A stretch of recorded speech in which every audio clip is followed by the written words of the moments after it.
আল্লাহ রাব্বুল আলামিন তার হাবিবকে বলেছেন, ইয়া আইয়ুহান নবী ইউজাহিদিল কুফারা ওয়াল মুনাফিকিনা ওয়াগলুজ আলাইহিম ওয়া মাআওয়াহুম জাহান্নাম ওয়া বি'সাল মাসীর।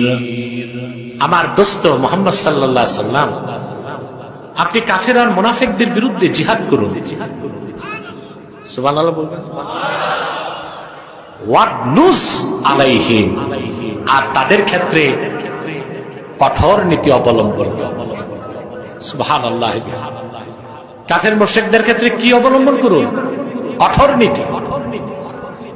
ওয়াগলুজ আলাইহিম ওয়া মাওয়াহুম জাহান্নাম,